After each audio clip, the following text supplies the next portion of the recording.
going to. Hey, everybody. All right, good to be back. Everybody have a good 4th of July? Huh? Yes. Good, good deal. So can you hear this okay? Yes. Okay. All right, there's Sunita. Sunita's here. Sunita's here. We'll put her on mute. Welcome, Sunita. Hey, good to see you. Glad you're here with us. Hi. Very good. Always nice to see you. All right, so we're going to do a little kirtan, and then we're going to read from the Bhagavad-gītā, the universal form of the Lord, which is an amazing chapter, and we'll be reading that shortly. So we'll just do a little kirtan to get started with, okay? Om Namo Bhagavate Vasudevaya. Om Namo Bhagavate Vasudevaya. Om Namo Bhagavate Vasudevaya. Om Namo Bhagavate Vasudevaya. One more time. Om Namo Bhagavate Vasudevaya. Om Namo Bhagavate Vasudevaya. Om Namo Bhagavate Vasudevaya. Om Namo Bhagavate Vasudevaya.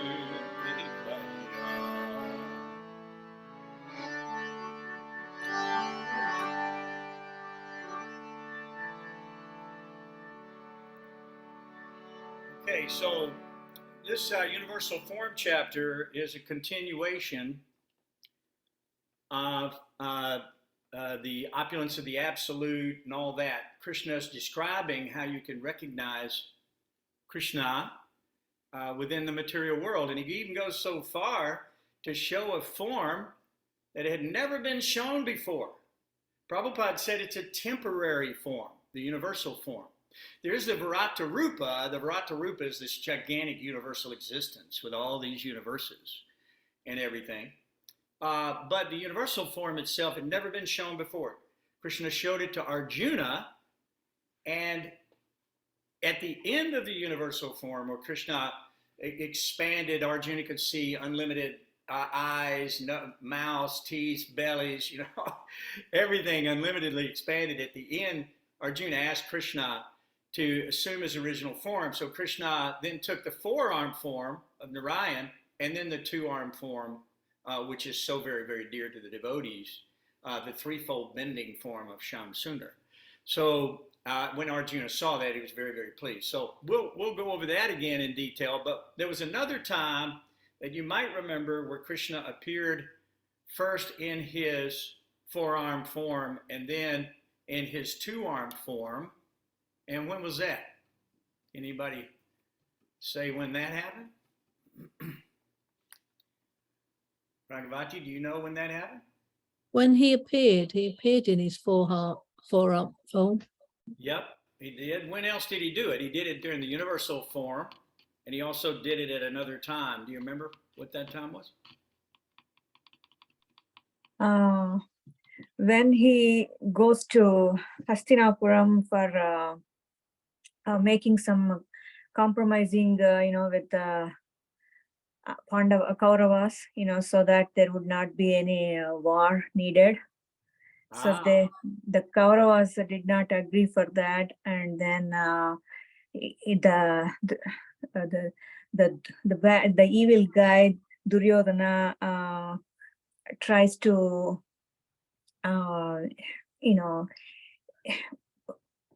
what do you call so I'm trying to get that English word. So he tries to hold him off without him leaving him. So you cannot force him anybody. So Krishna at that time he reveals his actual avatar. so that his form is revealed, and everyone were so overwhelmed and got frightened by that, by seeing that. So Well, that's very, very good. Well, that's one I wasn't thinking of, but I appreciate that. And you being having the background, you would know some of these different details and nuances. I was thinking, particularly though, of Krishna appearing before Vasudeva and Devaki in the birth prison house, where he appeared before them in his four-armed form, fully dressed. oh yeah, that is also, yeah, that is, yeah, thank you, thanks for reminding. Yeah, then he became two-armed form, then he became little baby Krishna. So Krishna can do anything. Krishna is not, he's not like us. He's not limited in any way. So there's a little song that I wrote, and I don't know how well it'll sound on this harmonium. Can you see the harmonium? There's a harmonium, it's right there. So I don't know how well it will sound, but I'm gonna try to sing a little bit of this song for you because it depicts Krishna in all these various chapters describing himself and how we can know him. Okay? So this song is called God is Love. At the very end of this chapter, Krishna explains Arjuna thought that the universal form was actually horrible. Arjuna wanted to see Krishna in the twofold form, which is so very dear to the devotees. So he asked Krishna to take this form away, and he did that. But Krishna is trying to explain, that if anybody in the future says they're God, then you can request to see their universal form. And if they can't show, then we know they're imposters, okay? So here's a song about Krishna. I'll do a little bit and then we'll read this chapter. When I think of how you love me, there's just too many ways you give us each day. You're the maker of all things. You are the light of the sun and the moon. Of seasons you spring, the flowers heralding, the world is in full bloom. And by your glance you light up the endless sky, and you paint every sunset with your sigh. Of secret things you are silence, of the wise you are wisdom, and your purpose for all of this is purest love. And you can be known simply calling your name or singing your form, hearing of your pastimes and fame. You are the poet of the Gayatri hymn, which is sung thrice a day by the choice born soon to see you again. By your glance you light up the endless sky, and you paint every sunset with your sigh. Of secret things you are silence, of the wise you are the wisdom. Every blessing serves to remind us God is love. And we know that all beautiful and glorious things are but a spark of the splendor of you. You're the beginning, you're the middle and the end. You are the oldest, but you're still brand new. And the Alpha Omega is you. Your adventure, you are victory. You're the strength of the strong. You are eternal time, and you've come here to engage us all. The world's just a reflection of our true life's above. To rejoin you back home, we are missing just one ingredient, purest love.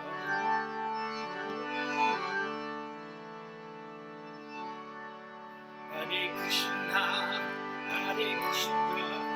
Krishna Krishna, Hare Hare. Here we go. Hare Rama, Hare Rama, Hare Rama, Rama Rama, Hare Hare. Hare Krishna, Krishna Krishna, Hare Hare. Hare Rama, Hare Rama, Rama Rama, Hare Hare. Hare Krishna, Krishna Krishna, Hare Hare. Hare Rama, Hare Rama, Rama Rama, Hare Hare. Hare Krishna, Krishna Krishna, Hare Hare. Hare Rama, Hare Rama, Rama Rama, Hare Hare.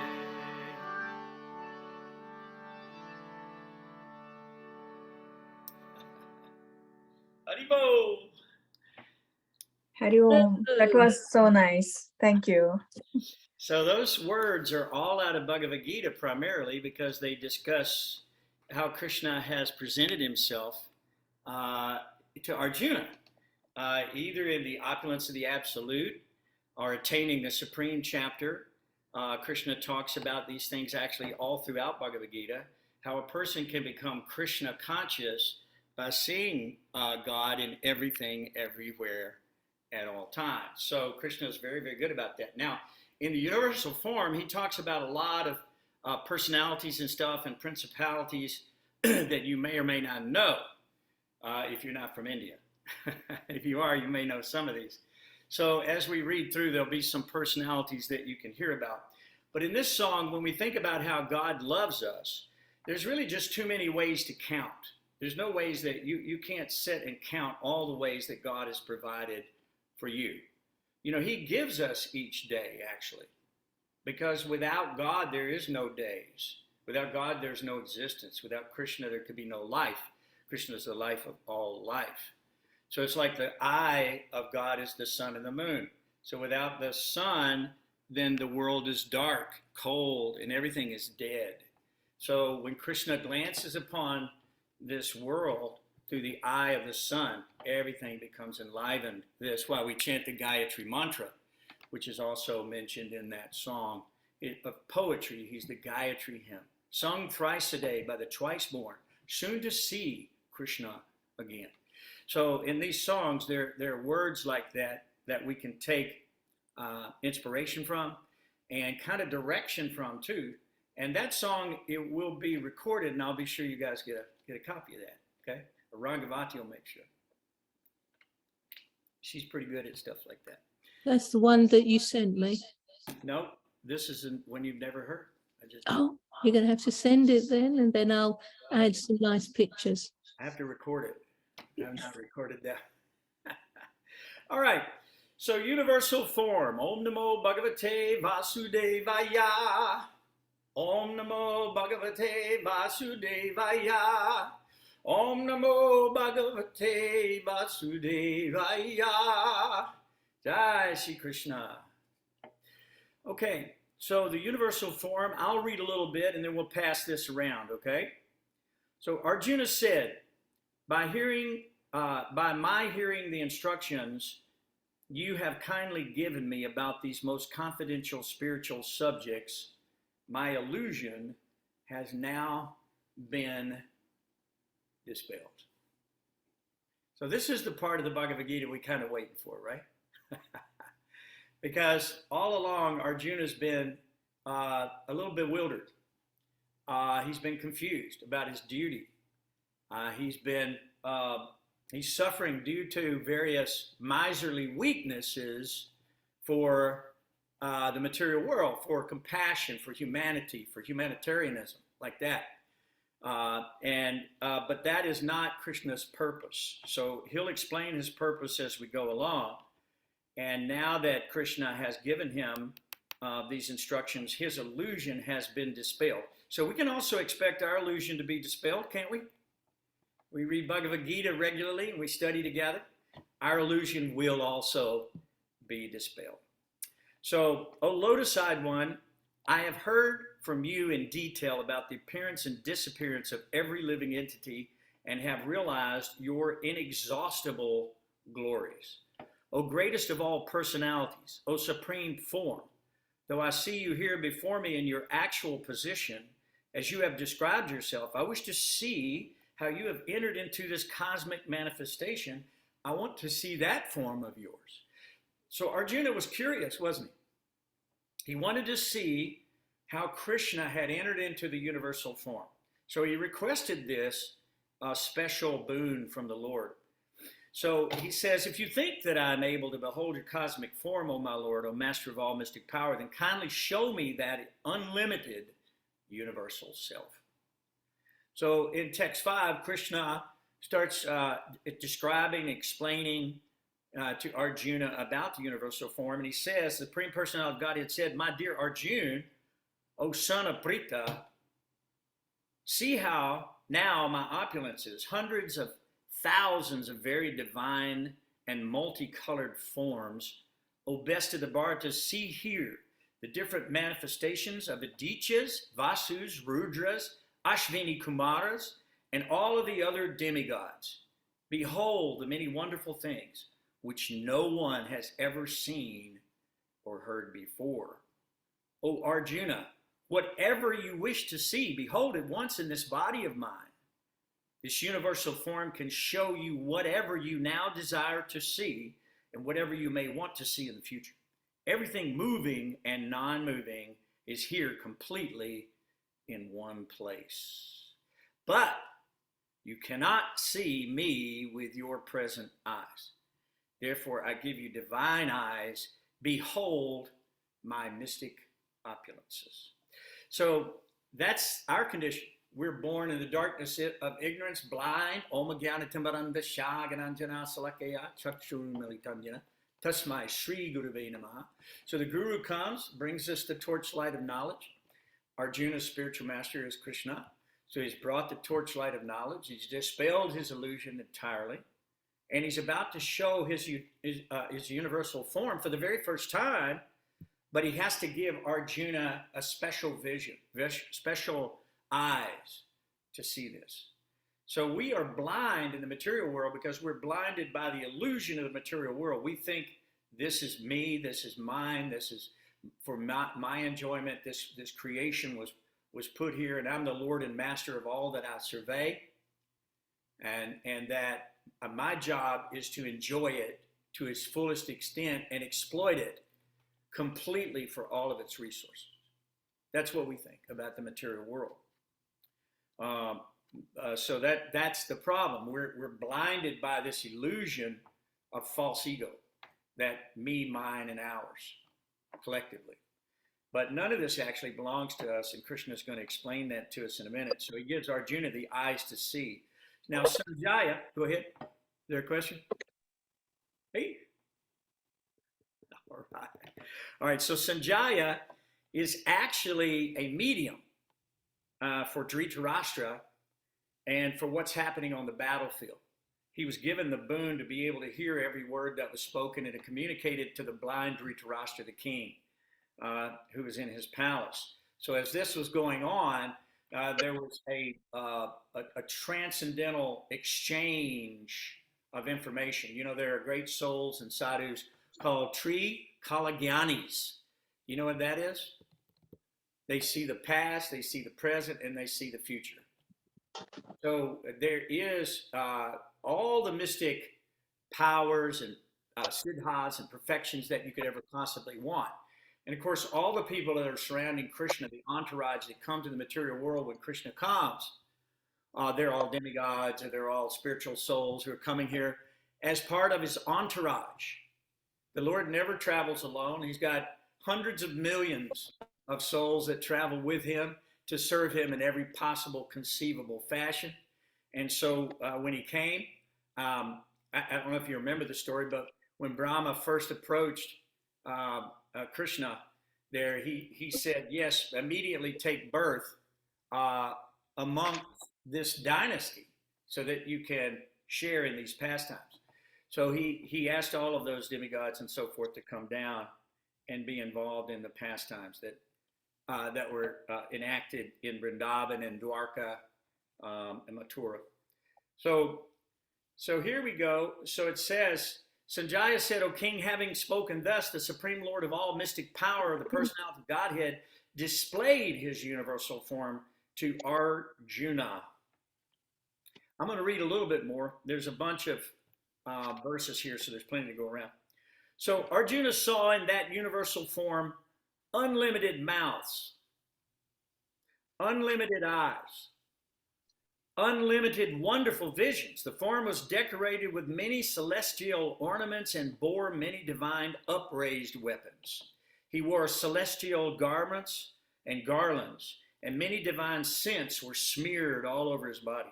All was wondrous, brilliant, unlimited, all expanding.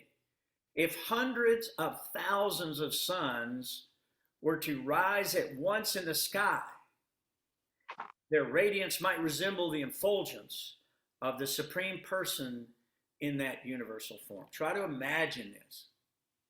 So back at the ranch, right? Meantime, back at the ranch, Krishna is showing his universal form to Arjuna, which is so dazzling that it would be like hundreds of thousands of suns rising in the sky at once. And at that time, Arjuna could see in the universal form of the Lord the unlimited expansions of the universe situated in one place, although divided into many, many thousands. Then, bewildered and astonished, his hair standing on end, Arjuna bowed his head to offer obeisances with folded hands and began to pray to the Supreme Lord.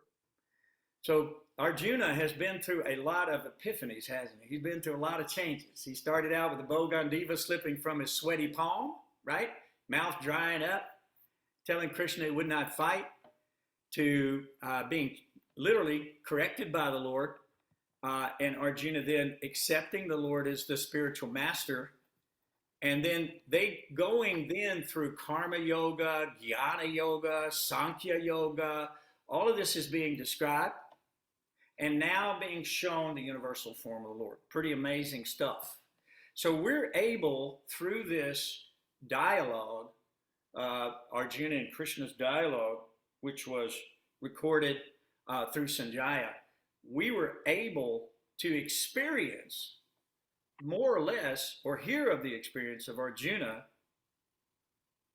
And this is pretty amazing because he folded hands, his hair is standing on end.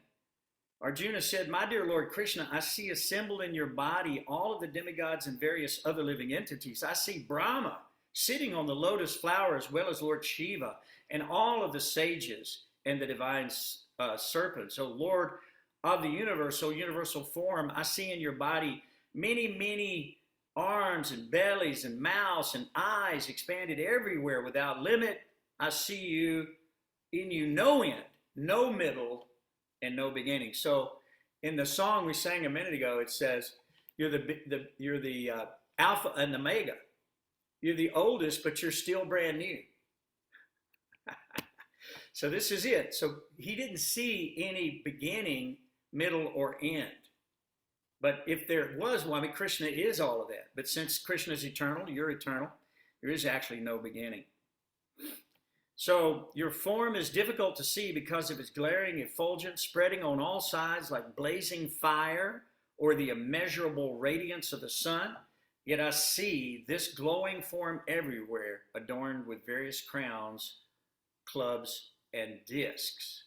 So Krishna is showing off a little bit for Arjuna, and Arjuna is amazed, to say the least. So if somebody will pick up right here on text 18, who would like to read text 18?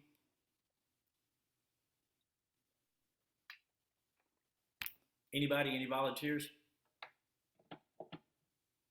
Sunita put up a hand. If she would like to read, we're just reading the verses only, and we're going to read the full verses, and then we're going to discuss one verse out of this chapter at the very end, and we'll read Sanskrit and all that then. So Sunita, would you like to read text 18 and maybe 19 or 20. Read 3 or 4 if you'd like. So the text 8, just the text part, not the Please. Sanskrit part, right? Right, that's correct. Not the Sanskrit, Okay. not the purport, only the translated verse. Okay. Yeah, sure. 18. You are the supreme primal objective.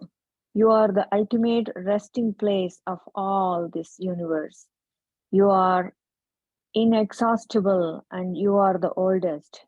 You are the maintainer of the eternal religion and the personality of Godhead. This is my opinion. And the text 19. Do you want me to go ahead and Please read a few more, please. Read the translated verses. A few more. Okay. And the text 19 says, you are without origin, middle, or end. Your glory is unlimited. You have numberless arms, and the sun and moon are your eyes. I see you with a blazing fire coming forth from your mouth, burning this entire universe by your own radiance. And the text 19 says, although you are one, you spread throughout the sky and the planets and all space between. O great one, seeing this wondrous and terrible form, all the planetary systems are perturbed. The text 21 says, all the hosts of demigods are surrendering before you and entering into you. Some of them, very much afraid, are offering prayers with folded hands. Hosts of great sages and perfected beings, crying all peace, are praying to you by singing the Vedic hymns.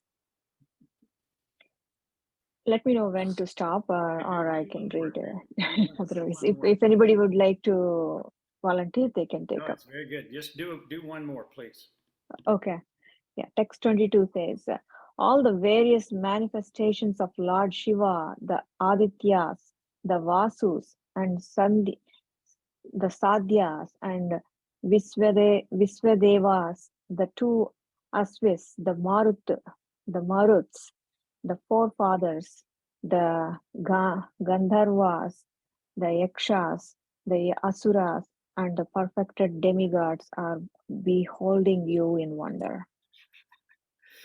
Oh, that's fantastic. Could you imagine Arjuna standing there and seeing all this with all of the demigods and all their splendor, Lord Brahma, Lord Shiva, all of these demigods and angels in all heaven standing there with folded hands, many very afraid of the Lord, actually. So it says the Asuras are running hither and thither. They're very much afraid, and the devotees are very much enlivened.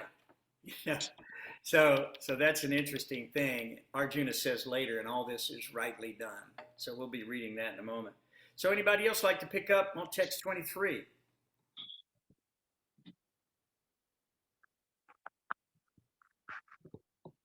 Okay.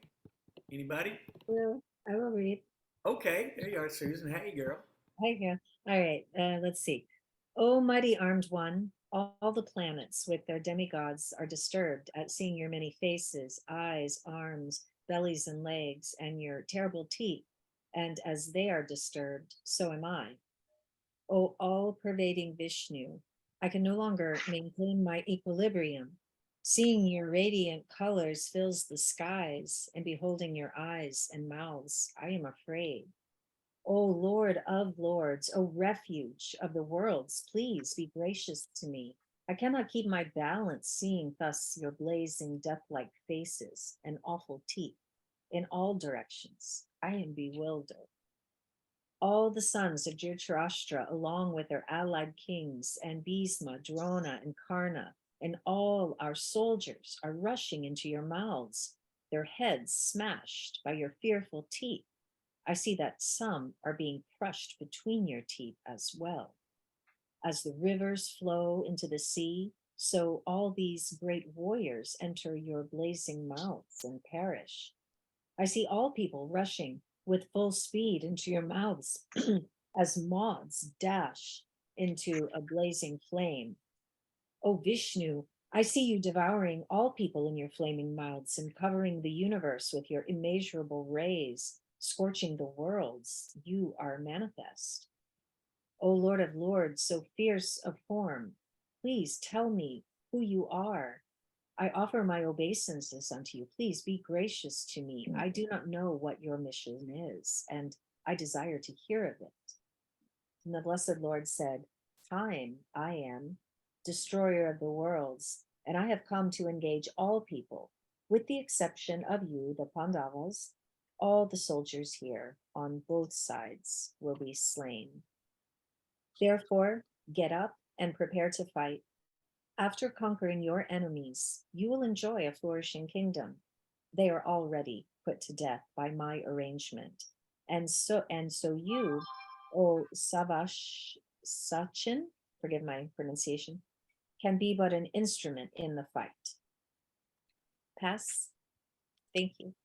Yeah, that's wonderful. Swayasachi is that. Now, Kala Asmi is what Werner von Braun said when he saw the explosion of the first nuclear bomb.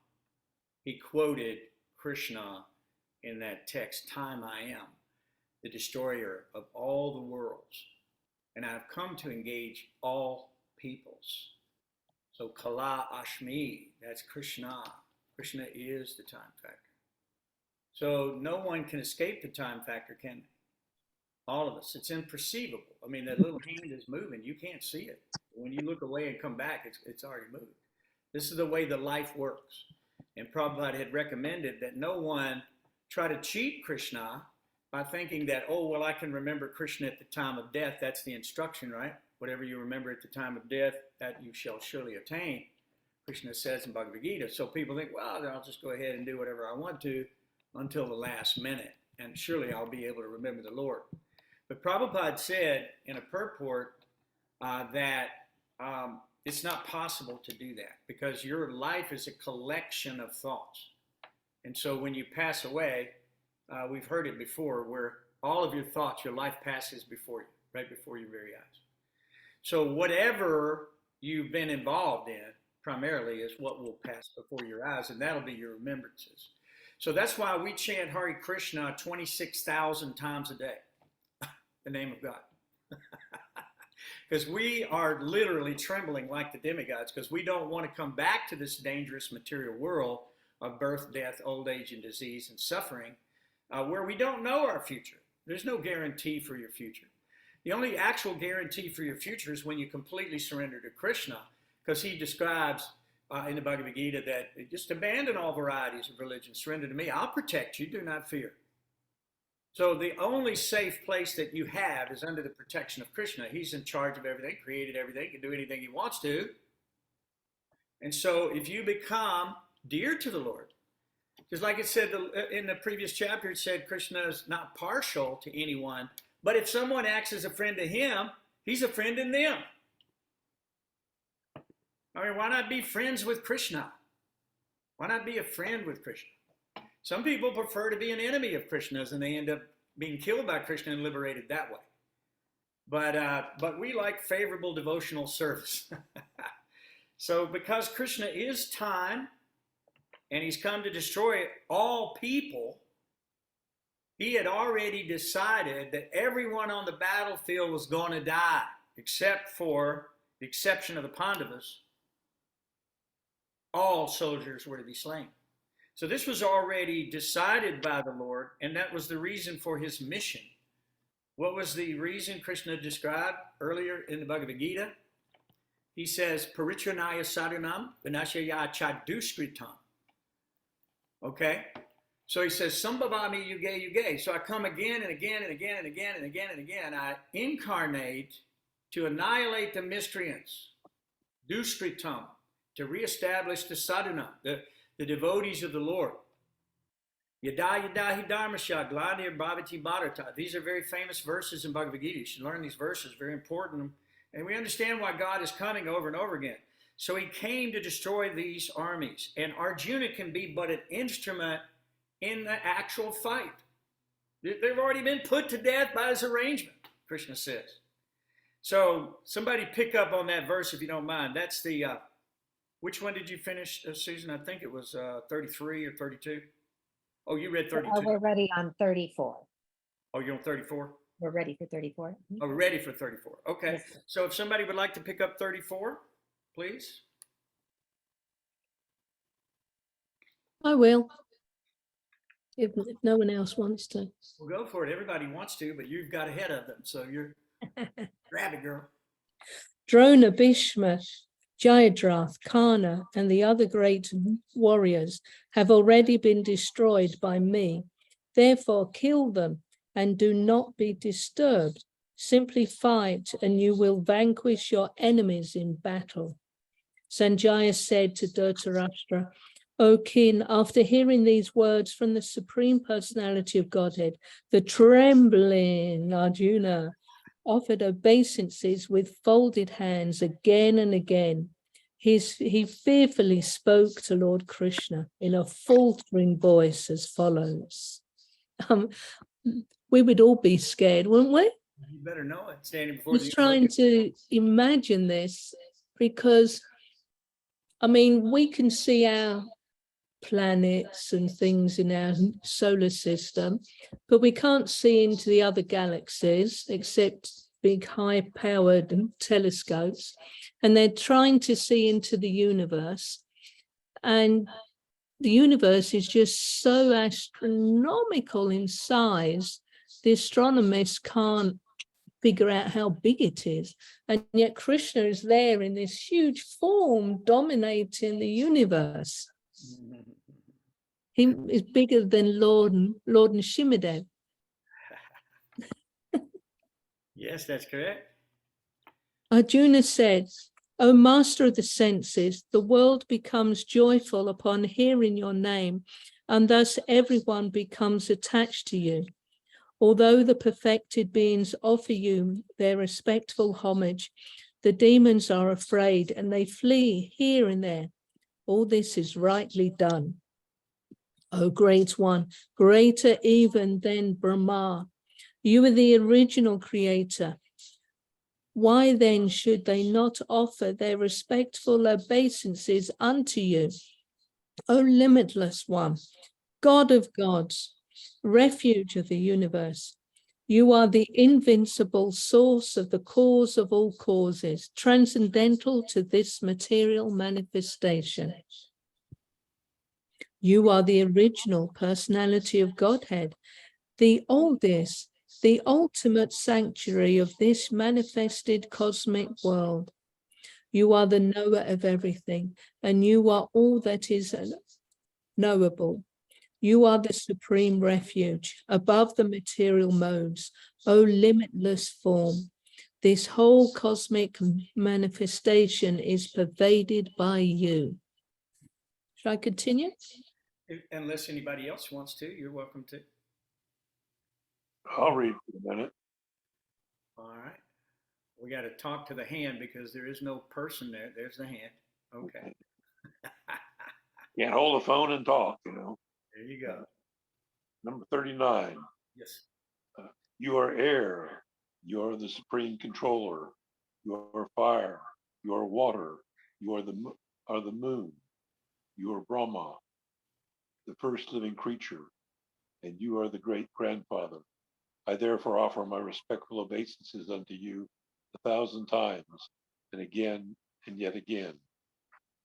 Obeisances to you from the front, from behind, and from all sides. O unbounded power, you are the master of limitless might. You are all pervading, and thus you are everything.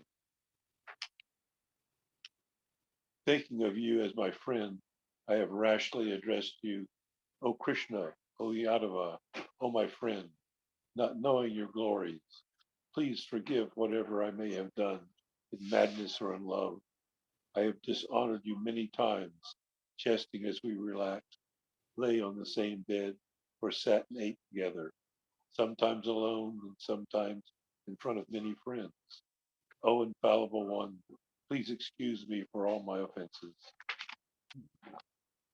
You are the father of this complete cosmic manifestation, of the moving and of the non-moving. You are its worshipful chief, the supreme spiritual master. No one is equal to you, nor can anyone be one with you. How then, how then could there be anyone greater than you within three worlds, O Lord of immeasurable power? Who are the Supreme Lord, be worshipped by every living being. Thus I fall down and offer you my respectful obeisances and ask your mercy, as a father tolerates the impotence of his son, a friend the impertinence of a friend, or a husband the familiarity of his wife. Please tolerate the wrongs I may have done. Wow. So one thing, one little point here is that Arjuna is having a wake up call. So, there's Yoga Maya and then there's Mahamaya, right? So Mahamaya is the illusion in the material world. That's goddess Durga, Kali, like that. Maya, goddess Maya, who's trying to keep you away from Krishna, unless you're sincere. Okay, so if you're coming to Krishna and you're distracted by Maya, by the illusion, by some glittering, sense gratificatory item in the material world, then you're not going to reach Krishna. So Maya is designed to do a filter job, keep you out if you're not genuine and sincere. So Arjuna apparently is been in Yoga Maya. Yoga Maya is actually the illusion that the Lord is casting for particular pastimes. So Arjuna is in this particular pastime. And the reason why he's in this Yoga Maya is because coming in and out of this Yoga Maya, Krishna can show and reveal intimacy and intimate secrets to Arjuna and give Arjuna these epiphanies that he's having. And so he's woke up and he thought, my God, I'm with the Supreme Personality of Godhead, the Lord of all the universe, the creator of all things, my Lord and Master. How is it that I was able to lay on the same bed and jest and joke in front of friends and humiliate Krishna or myself like that in jesting times? So he is now woke up from this and realized, my goodness, what have I done? Please forgive me. Be merciful upon me. He did not want to offend the Supreme Personality of Godhead. But he had been in Yoga Maya, see, thinking Krishna was his friend, this, like that, whatever these pastimes were, that was what he was there doing. So who wants to read from 45? We got about another 10 verses left.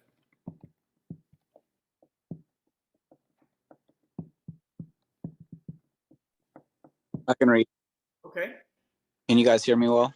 We do. Okay. After seeing this universal form, which I have never seen before, I am gladdened, but at the same time, my mind is disturbed with fear. Therefore, please bestow your grace upon me and reveal again your form as the personality of Godhead, O Lord of Lords, O abode of the universe, O universal form, O thousand-armed Lord. I wish to see you in your four-armed form, with helmeted head and with club, wheel, conch, and lotus flower in your hands. I long to see you in that form. The Supreme Personality of Godhead said, my dear Arjuna, happily have I shown you, by my internal potency, this supreme universal form within the material world. No one before you has ever seen this primal form, unlimited and full of glaring effulgence. O best of the Kuru warriors, no one before you has ever seen this universal form of mine. For neither by studying the Vedas, nor by performing sacrifices, nor by charity, nor by pious activities, nor by severe penances can I be seen in this form in the material world. You have been perturbed and bewildered by seeing this horrible feature of mine. Now let it be finished. My devotee, be free again from all disturbances. With a peaceful mind, you can now see the form you desire. When Arjuna thus saw Krishna in his original form, he said, O Janardana, seeing this human-like form so very beautiful, I am now composed in mind, and I am restored to my original nature. The Supreme Personality of Godhead said, my dear Arjuna, this form of mine you are now seeing is very difficult to behold. Even the demigods are ever seeking the opportunity to see this form which is so dear. The form you are seeing with your transcendental eyes cannot be understood simply by studying the Vedas, nor by undergoing serious penances, nor by charity, nor by worship. It is not by these means that one can see me as I am. My dear Arjuna, only by undivided devotional service can I be understood as I am, standing before you, and can thus be seen directly. Only in this way can you enter into the mysteries of my understanding. Whoa. My dear Arjuna, he who engages in my pure devotional service, free from the contaminations of fruitive activities and mental speculation, he who works for me, who makes me the supreme goal of his life, and who is friendly to every living being, he certainly comes to me. Very good, very good. Thank you so very, very much. There was one little verse in there that we missed. The one before that. So it's text 50. It says, Sanjaya said to Dhritarashtra, the Supreme Personality of Godhead, Krishna, having spoken thus to Arjuna, displayed his real four-arm form and at last showed his two-arm form, thus encouraging the fearful Arjuna. So that was the thing we mentioned a minute ago when Krishna, in the Narayan planets, Vaikuntha planets, they're unlimited Vaikuntha planets. The relationship there primarily is one of Dasyaras, servitude, in a state of awe and reverence. The big palaces of gold, streets paved with gold, jewel bedecked everything, power of God, flying around in Vimana, airplanes like that. In the spiritual world, Narayan planets are located in those Vaikuntha planets. Vaikuntha means place with no anxiety. Kunta means place of anxiety. We are in a place of anxiety because we're afraid to die. We may die at any moment. So when you see trembling like that, you're afraid of losing this mortal existence or the sentient existence that we have. Although this is not us, we've identified with this. And therefore, as long as we're identifying in the material world and we're attached to some item of sense gratification, then we must take another material body to satisfy that desire. So as long as you want to stay here, you can stay. Time is eternal. So time is eternal. It goes on forever and ever and ever and ever and ever, although it's the dream, because 1 minute it's manifest, the next minute annihilated, manifest, annihilated, manifest, annihilated. So therefore, nothing here is secure for you. Your life is not secure. Your home is not secure. Your income is not secure. You're in anxiety about your extended family, your nation, whatever it might be, because these things you think you own. But you don't own anything. Krishna owns everything. So when a person realizes that, they can transfer back to Vaikuntha, back to the spiritual world. And Krishna explains that there in that last verse that you just read so nicely. He says, he who engages in my pure devotional service, free from contaminations of fruitive activities and mental speculation, he who works for me, makes me the supreme goal of his life, and who is friendly to every living entity, he comes to me. Certainly, he comes to me. So the verse in this chapter that Prabhupada really liked was text 54. I don't know if you guys can pull up the Sanskrit on this, but if you'd like, you can pull up the Sanskrit on this. And a very, very famous verse. Prabhupada quotes this regularly. And this is a theme throughout Bhagavad-gītā, where Krishna explains some information specifically about yoga, maybe Ashtanga yoga or Karma yoga or Sankhya yoga. He explains a little bit about jnana, like that. But really, ultimately, he always comes back to the root message. And the root message is devotional service, unalloyed devotional service. That's it, because it encompasses every other yogic process by doing that. So in this verse, Krishna says, Bhaktya Chvananyaya Sakya, Aham Evam Vidorjuna, Gyantum Drastum Chitatvena, Pravestum Cha Parantapa. Very, very beautiful, beautiful verse. Bhaktya Chvananyaya Sakya, Aham Evam Vidorjuna, Gyantum Drastum Chitatvena, Pravestum Cha Parantapa. Anybody want to try that one?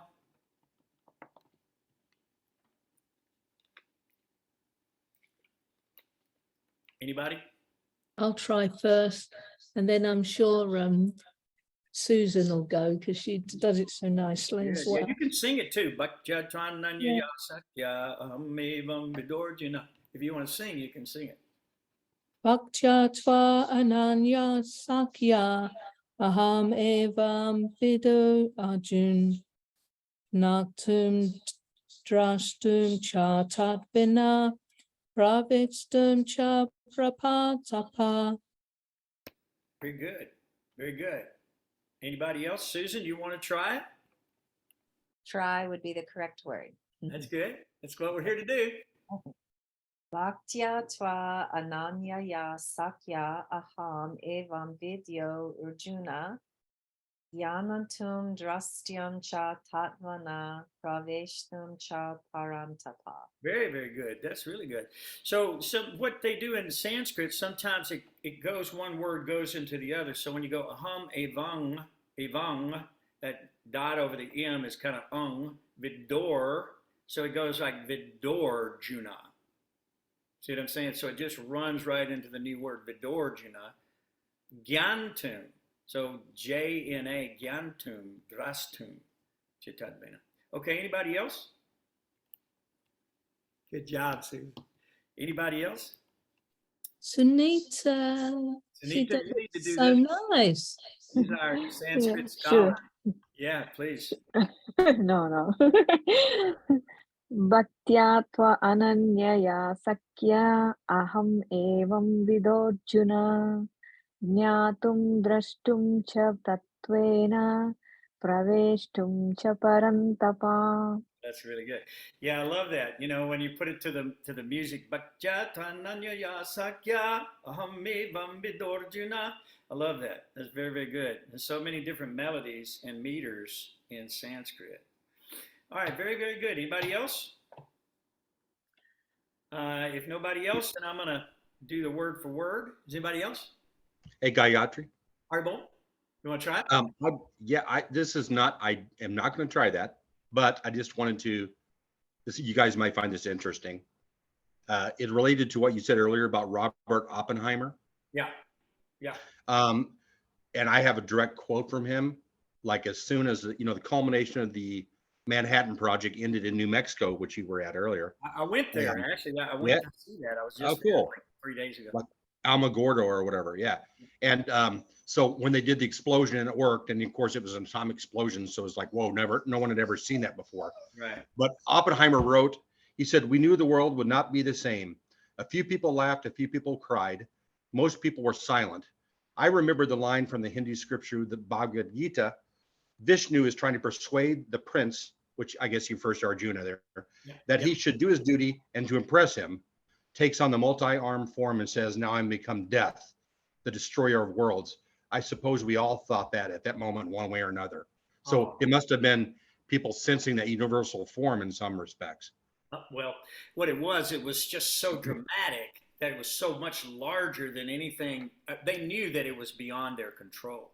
I mean, they were awestruck by the power of nuclear fission.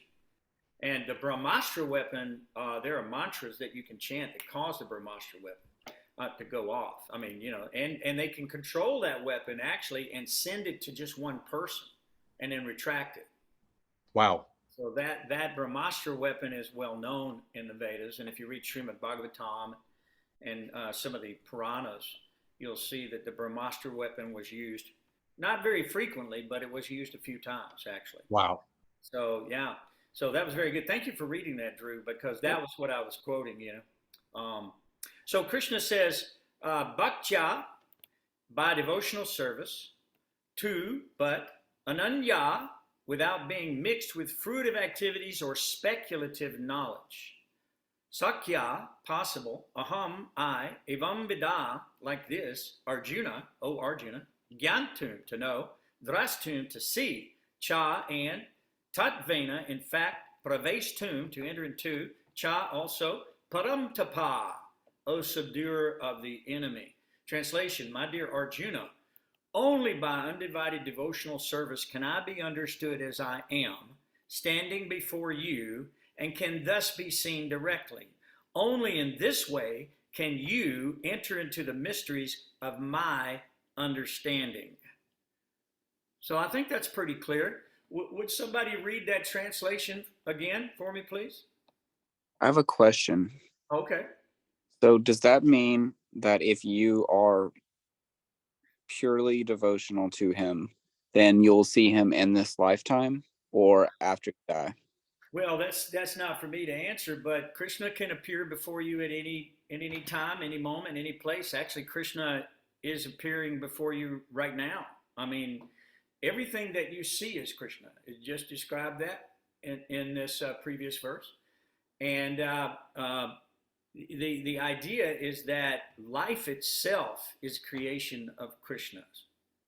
And so therefore you're living life, it's proof positive that, But I mean the four-armed version. oh, will you see the four-arm version? Well, I don't know that. If you go That's to what planet, I mean. yeah. The Vishnu Dutas are four-armed, and at the time of death, because you're a nice devotee, and because you're chanting Hare Krishna and associating with devotees and hearing the words of Krishna from Bhagavad-gītā and so forth, I'm sure the Vishnu Dutas will be there to take good care of you. So you'll be able to see those four-arm forms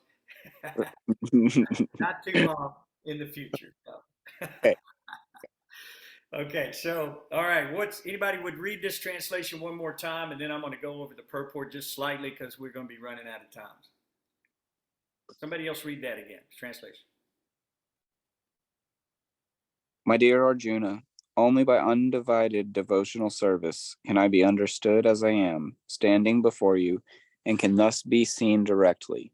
Only in this way can you enter into the mysteries of my understanding. So I think Krishna, at the very end of most every chapter, he wraps it back up and goes, yeah, all that's really nice. All that other stuff, that's really good. But the real thing that turns me on is devotional service. That's what Krishna likes. No one can understand him except by devotional service. I mean, we can become big mental speculators, and we can mentally exacerbate, all of this nonsense and this illusion that we're involved in to no avail. There's no gain in that. There's no gain in it.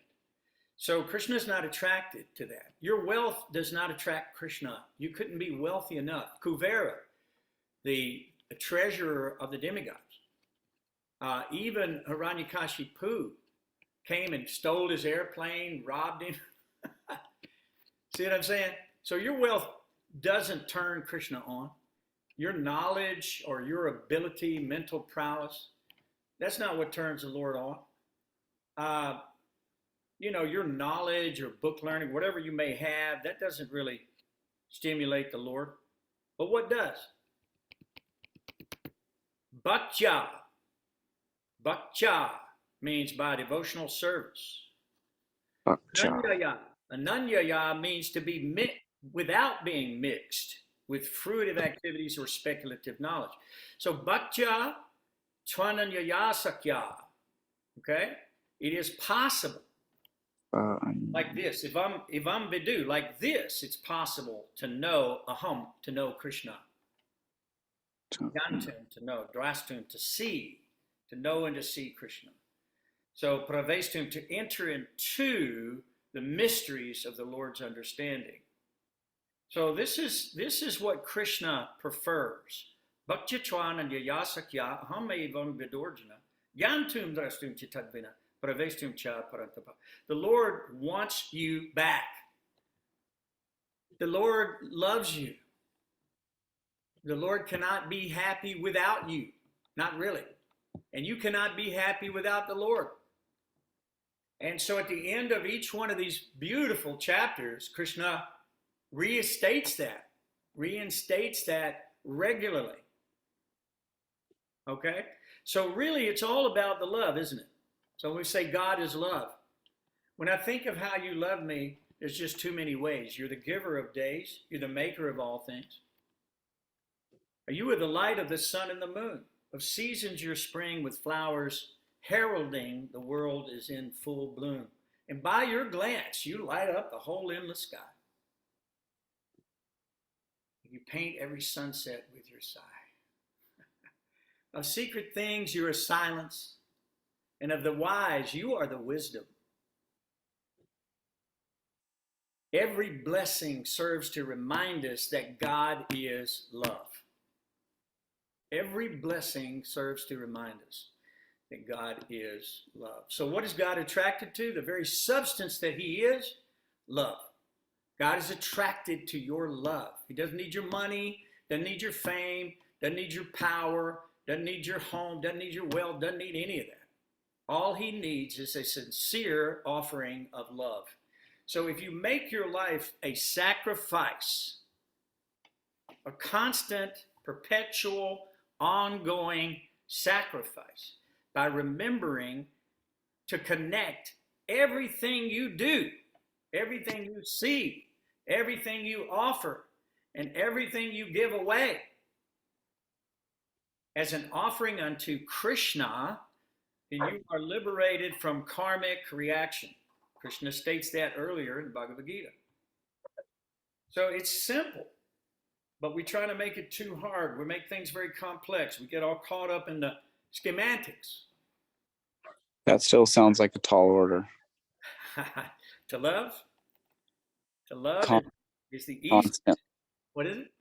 constantly and forever and without ceasing. That seems like a tall order. Well, actually, it's the natural state of the soul. The natural state of the soul. So let me ask you a question. You got a beautiful baby there, right? Yes. You love the baby constantly. I guess so.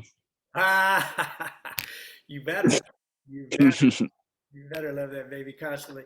So the baby is a symbol of love. When you think of the baby, you think of love. You think of doing something for the baby, taking care of the baby, watching out, get the baby whatever it needs. Everything is connected to the baby. You go to work, you're doing it for the baby, right? You know, you clean up the place, you make food, you're making it for the baby. Yeah. So in the same way, everything you do, you just do for Krishna. If you go to the Hare Krishna temple, you'll see God standing on the altar in a statue form. Standing there, waiting for you to show up. That's all that's going on. God's there. Where are you? Right? So the idea is do something. Show the Lord some love. Show the Lord some appreciation. See, one of the reasons why the devotees are always just satisfied with anything is because they accept everything as a gift from Krishna. They know they don't deserve it. We don't deserve any of this. What did you do to deserve all this? Really? No, nothing. See what I mean? So Krishna's so kind, he's giving the love, giving the love, giving the love, giving the food, giving the light, giving the air, giving the water, giving you everything you've got comes from Krishna. So what does Krishna want? Bhakya Twananya Sakya. Just offer a little love, man. That's all. Like showing appreciation. Let's That's just it. saying thank you for everything. And That's sacrifice. Sacrifice means before I take it, before I put it in my mouth, before I enjoy it, I stop a moment in a meditation and thank God for being so kind to give me all of this wonderful stuff. It's wonderful. I got up this morning, man, the sun was shining. It was beautiful outside. The birds were chirping. I was smelling the flowers. I was just so grateful to God. It was not hard to be God conscious. The rabbit was running in the yard. I was thinking, oh, look at that cute little rabbit. God made a beautiful rabbit. I mean, yeah. So there's hard. so many beautiful and wonderful things, but don't you have negative moods? Do you ever get down and feel bad or angry, sad? Every emotion is created by Krishna. Everything that happens is created by Krishna and can be used in his service. Anger can be used in Krishna's service. Sadness can be used in Krishna's service. Now, there's a book called the Bhakti Rasamrita Sindhu, Nectar of Devotion, and we may actually make a study. Once we get through Bhagavad-gītā, I want to get your opinion about this too, guys. We're thinking about doing some selected one story from each canto of the Srimad Bhagavatam. That'd be like 12 stories, or there'd probably be more than that because there's lots of cantos in each, lots of volumes in each canto. But I was thinking we could just pick out just an interesting story and read the story together and discuss it.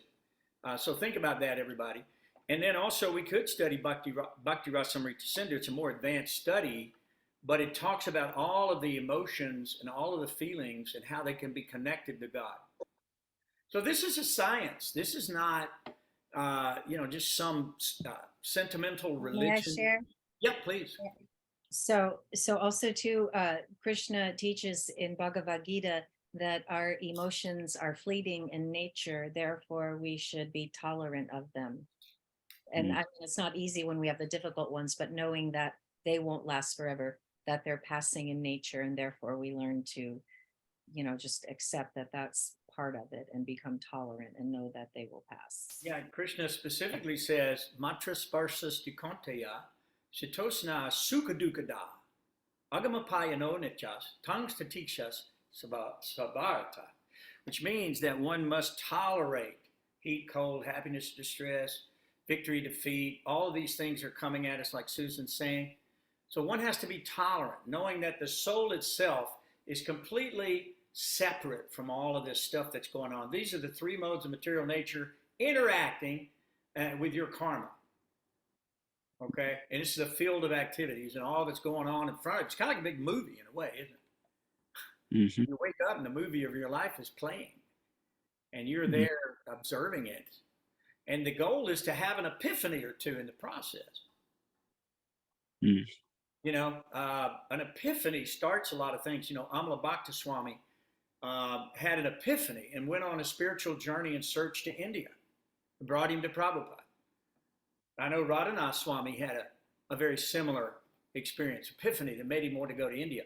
I had an epiphany, made me want to go to India and find Prabhupada. So it's like all of this stuff. What we have to do is somehow or another get turned on, turn the light bulb on, and start tasting some of the ecstasy, the bliss that goes with this Krishna consciousness process. It's very blissful. Gratitude is a high. Gratitude is a drug, man. When you're high on gratitude, nothing will bring you down, man. You're as happy as you can be. Oh, gratitude is the attitude. Gratitude is the attitude. So let's all appreciate what we've been given and dedicate everything that comes to us back to Krishna. That is called Bhakti Yoga. That is Sanatan Dharma. Sanatan, the eternal function of the soul, is one of constant gratitude and adoration and service to the Supreme Personality of Godhead, whom we're little tiny creations of, and we're most attractive to. So love is not something that is a hard thing to do. Love is not something that's a tall order. Love is something that comes over you and overwhelms you and absorbs you. True love is unconquerable and irresistible. No way to resist true love.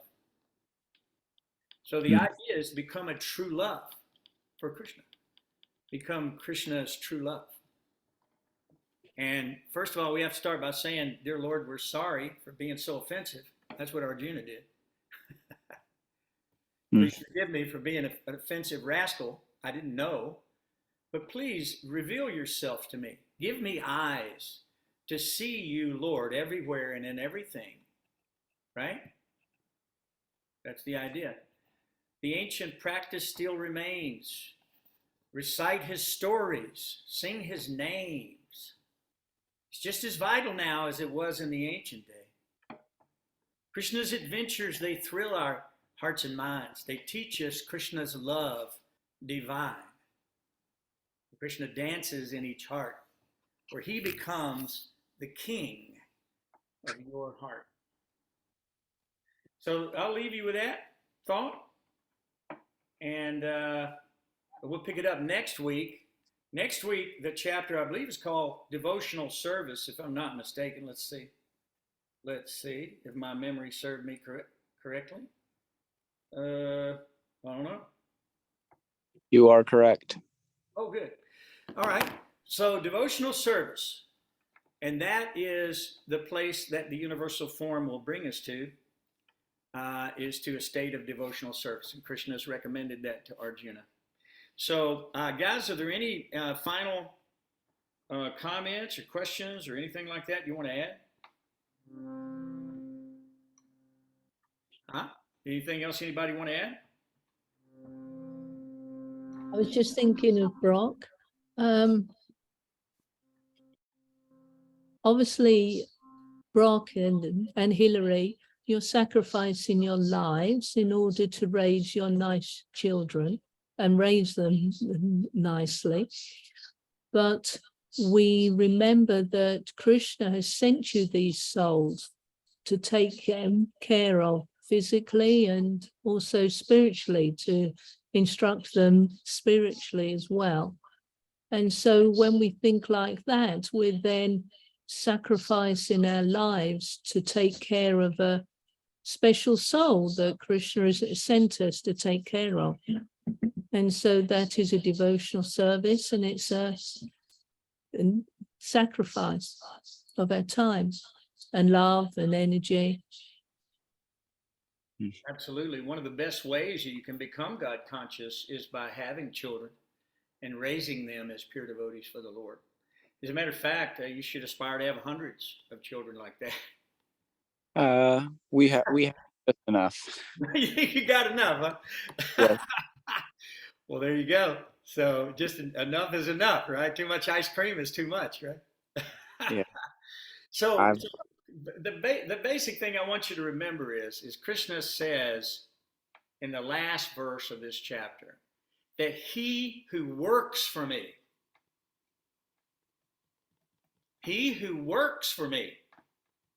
making me the supreme goal of their life, who then becomes friendly to every living being and spreading this love to everybody and telling everybody about it. You know, listen, you would think that if the universal form of God were being discussed at any one location, there would be hundreds of millions of people who would want to come, because God displayed his universal form and no one came. Why? Because we're not interested in any of that. We want more karma. We just want good karma, though. We don't want bad, right? We just want to go to the heavenly planets, man, have a big time. But then you got to fall back down. Abrahma bhuvanal loka. Loko yam karma bandhana. You know, you can go up, you go down, up, just like a yo-yo. Woo, woo, in and out. Up, down. Until you finally get sick of it. And then what do? Go to work for Krishna. Somebody said, what kind of job do you? I work for Krishna. Where do you work? I work for Krishna. Everything should be done for Krishna. And then become friendly to everybody, because you see Krishna in everyone's heart, and therefore you love everybody, because you know there's sparks and parcels of Krishna. They're lost in Mahamaya. So what? You are too. You have been. Now it's time to wake up. So our job is to spread this information far and wide as much as possible. And we appreciate everybody helping us to do that. So I think we'll do a little Hare Krishna, Hare Krishna, Krishna Krishna, Hare Hare, Hare Rama, Hare Rama, Rama Rama, Hare Hare. Hare Krishna, Hare Krishna, Krishna Krishna, Hare Hare, Hare Rama, Hare Rama, Rama Rama, Hare Hare, Hare Krishna.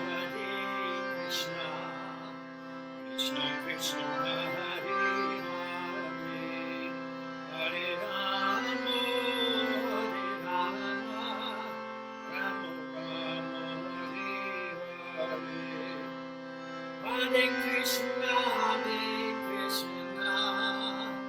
Krishna Krishna, Hare Hare, Hare Rama,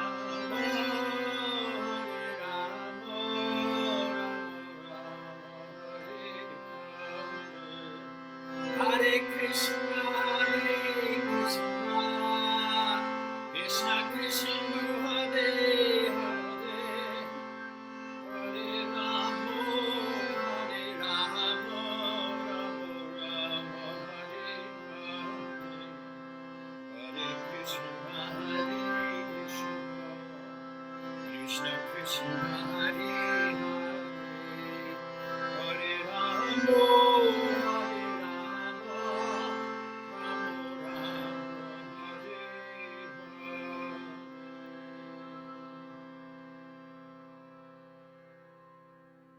Haribo! Haribo. Thank you all for attending. And please repost this everywhere you can. Try to get as many folks as we can listening in to the Srimad Bhagavad-gītā. And Rangavati, thank you for your service so nicely. I think we'll go ahead at this time. If there's no other chats or questions, we'll go ahead and end for the night. Everybody satisfied with that? Yep. Oh, one question. Brock, did you manage to send that email to Gayatri? Yes, I did. Oh, okay. What was it? What was the email? An article about the names of God from the Old Testament. I got it. Thank you so much for that. Yeah, no problem. A Hebrew professor at Ouachita Baptist sent that to me. Well, that's so nice, man. That's very, very nice.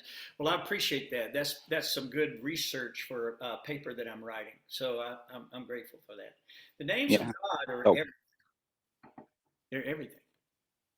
And those names of God are all liberating. Yeah. So no matter where they're from or what name it is or what culture, religion, creed, whatever, those names of God are so very, very, very important. So we appreciate that. That's the Yuga Dharmas chanting the names of the Lord. Anyone who calls upon the name of the Lord shall be saved. So what is your paper? If you book on the holy names of God. Okay. It's a work in progress.